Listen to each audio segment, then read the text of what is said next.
ಹಾಕೊಂಡು ಚೆನ್ನಾಗಿ ಕುಟ್ಬಿಡೋದು, ಆರಾಮಾಗಿ ಕುತ್ಕೊಳ್ಳೋದು.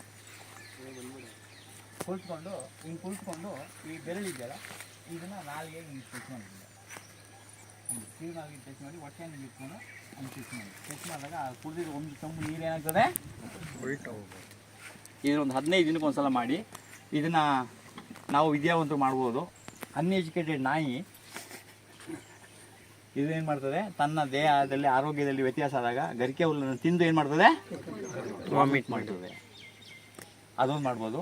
ಆಮೇಲೆ ನೀವೇನು ಮಾಡಬೇಕು, ಅಟ್ಲೀಸ್ಟ್ ದಿನಕ್ಕೆ ಒಂದು 15 ನಿಮಿಷ ಹಿಂಗೆ ಕುತ್ಕೋಬೇಕು. ಹಿಂಗೆ ಸುಮ್ಮನೆ ಜಸ್ಟ್ ಸುಮ್ಮನೆ ಹಿಂಗೆ ಕೂತ್ಕೊಳ್ಳೋದು. ನಾವೆಲ್ಲರೂ ಯಾರು, ಇಂಡಿಯನ್ಸಾ, ಅಮೇರಿಕವರ, ಫಾರಿನರ್ಸಾ? ನಾವೆಲ್ಲ ಇಂಡಿಯನ್ಸ್, ಭಾರತೀಯರು. ಇದು ನಮ್ಮ ಭಾರತೀಯರು. ಇವ್ರು ಯಾರು, ಇಲ್ಲಿ ಯಾರು, ಇದು ನಮ್ಮ ಸಿಸ್ಟಮ್. ಇದು ಆದಾಗೇನಾಗ್ತದೆ, ಒಳ್ಳೆ ಪ್ರೆಷರ್ ಬೀಳ್ತದೆ. ಇವತ್ತು ಜನರಿಗೆ, ಅನೇಕ ಜನರಿಗೆ ಆರೋಗ್ಯದ ಸಮಸ್ಯೆ ಬಂದಿರೋದು. ನಿಮ್ಮ ಮನೇಲಿ ಇದ್ದಿದ್ರೆ ತೋರ್ಸಕ್ಕೆ ಇಟ್ಕೊಳ್ಳಿ, ಕಿತ್ತಾಕ್ಬಿಡಿ, ಇದನ್ನು ಬಳಸ್ತೀವಿ. ತುಂಬ ತುಂಬ ಒಳ್ಳೆಯದು.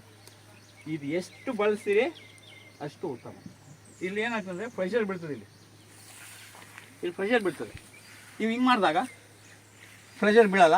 ಹಾರ್ಟ್ ಸಮಸ್ಯೆ ಬರ್ತಾ ಇರೋದು ಇವತ್ತು ಕಾರಣ ನಿಮ್ಮ ಮನೇಲಿ ಇಟ್ಕೊಳ್ಳಿ. ಪ್ರತಿಷ್ಠೆಗೆ ಬೇಕು. ಈಗ ಒಂದು ಅಷ್ಟು ದೊಡ್ಡ ಮನೆ ಕಟ್ಬಿಟ್ಟು ಏನೋ ಇಂಡಿಯನ್ ಟಾಯ್ಲೆಟ್ ಇಟ್ಟಿದ್ದಾರೆ ಒಂಥರ.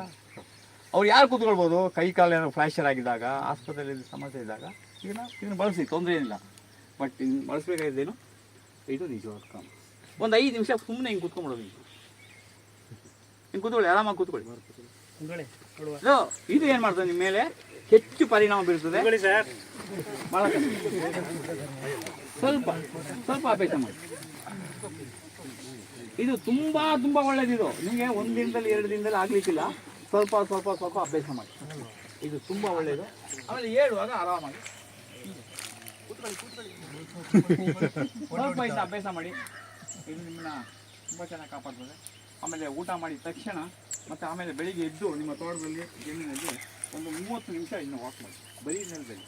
ಇವತ್ತು ನಾವು ಚಪ್ಪಲಿ ಹಾಕಿ ಅರ್ಧ ಕಾಯಿಲೆನ ತರಿಸ್ಕೊಂಡಿದ್ದೀವಿ, ದುಡ್ಡು ಕೊಟ್ಟಿದ್ದೀವಿ, ಕಾಯಿಲೆನ ತರಿಸ್ಕೊಂಡಿದ್ದೀವಿ. ಅಟ್ಲೀಸ್ಟ್ ಒಂದು 30 ನಿಮಿಷ ನಿಮ್ಮ ನೆಲದಲ್ಲಿ ಹುಲ್ಲಿನ ಮೇಲೆ ಬೆಳಿಗ್ಗೆ ಎದ್ದು ಇಬ್ನಿ ಎಲ್ಲ ನೀರು ಬಿದ್ದಿರುತ್ತೆ ಈ ಥರ. ಆಮೇಲೆ ಊಟ ಮಾಡಿ ಕನಿಷ್ಠ ಒಂದು 15 ನಿಮಿಷ ಈ ಥರ ಕೂತ್ಕೊಳ್ಳಿ, ವಜ್ರಾಸನ.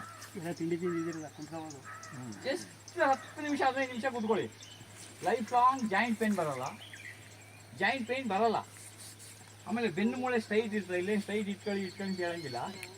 ಜೈನರು ಇವಾಗ್ಲೂ ಕೂಡ ಅವರು ಚಿನ್ನದ ವ್ಯಾಪಾರನೇ ಮಾಡಲಿ, ಸೇಟುಗಳು ಯಾವುದೇ ವ್ಯಾಪಾರ ಮಾಡಲಿ, ಗಾದಿ ಮೇಲೆ ಹಿಂಗೆ ಕೂತಿರ್ತಾರೆ, ನೋಡಿದ್ದೀರಾ? ಇದು ತುಂಬ ಪವರ್ಫುಲ್. ಇದು ಮುಸ್ಲಿಮ್ಸ್ ನಮಾಜ್ ಮಾಡುವಾಗ ಇದನ್ನು ಬಳಸ್ತಾರೆ.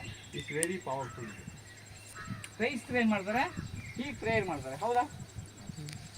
ಎಲ್ಲ ಭಗವಂತನಿಗೆ ಹೋಗೋದು. ಹಿಂಗೆ ಪ್ರೇಯರ್ ಮಾಡಿದ್ರು ಅವನಿಗೇನೆ, ಹಿಂಗೆ ಪ್ರೇಯರ್ ಮಾಡಿದ್ರು ಹಂಗೇನೆ, ಆಮೇಲೆ ಹಿಂಗೆ ಮಾಡಿದ್ರು ಒಂದೇನೆ. ಇದು ನಮ್ಮದು, ಇದು ಕ್ರೈಸ್ತರದು, ಇದು 3 ಮಾಡಿರೋದು ಯಾಕೆಂದರೆ ಆರೋಗ್ಯ ದೃಷ್ಟಿಯಿಂದ ಮಾಡಿರೋದು. ಇದು ನಾವು ಆರೋಗ್ಯವಾಗಿರ್ಬೇಕಂದ್ರೆ ಈ ರೀತಿ vajrasana. Gastric, ulcer, peptic ulcer, files, ಇದು 3 ಇದರಲ್ಲಿ ಹೋಗ್ಬಿಡು. ಇದನ್ನ ಸ್ವಲ್ಪ ಅಭ್ಯಾಸ ಮಾಡಿ.